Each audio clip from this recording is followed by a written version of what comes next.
For centuries, one secret society has absorbed the most powerful men on Earth. Washington was a member. Newton was a member. Mozart was a member. And what they believed would get them killed.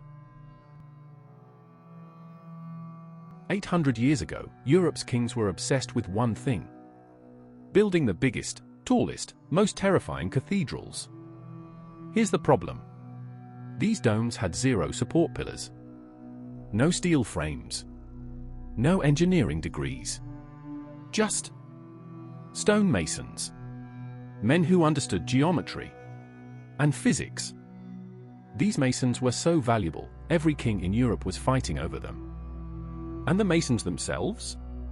They didn't care about power.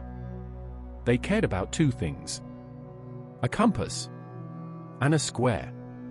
They were terrified their craft would die with them. So they built a secret registry. Where are the best masons? What can they build?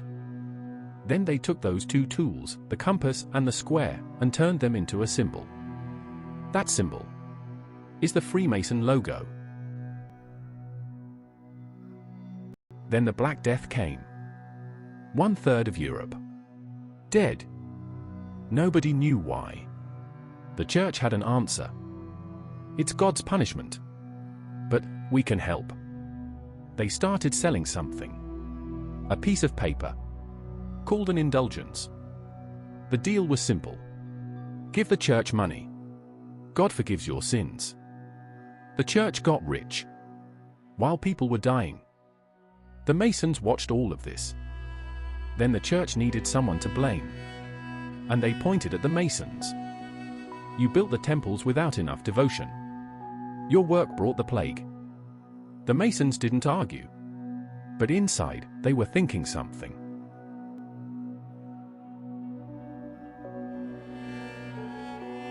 We built their temples. For centuries, we understood God's creation through mathematics. We calculated the forces. We drew the curves. We made the impossible stand. And you? You used a plague to terrorize people. You sold forgiveness for cash.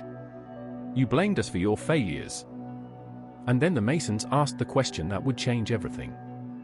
If God throws tantrums, if God kills innocents, if God demands money to forgive, if a human did these things, we would call him evil. So maybe, just maybe, the God they were selling was not worth worshipping. In the 1700s, that thought was the ultimate heresy. But the Masons didn't care anymore. In 1717, after centuries of hiding, they made a decision. They stopped hiding. They formed a public organization. Freemasons. Freestone Masons. Their motto, to make a good person better. Sounds nice, right? You don't understand what it really means. It meant, teach every elite mind to see God not through the church's eyes, but through science and reason. The church understood immediately. This was about who gets to explain God. The Masons wanted half of that power. So the church and every king in Europe came after them. Napoleon. The Catholic Church. Even Hitler. The Freemasons were pushed underground. And that's where they stayed. But here's what nobody tells you. Inside the Freemasons, a group of senior members was about to go much further. They reached a conclusion that makes the Freemasons look moderate. They said, the church's God isn't just a misunderstood idea. The church's God is evil. And if your God is evil, then who is the good guy in this story?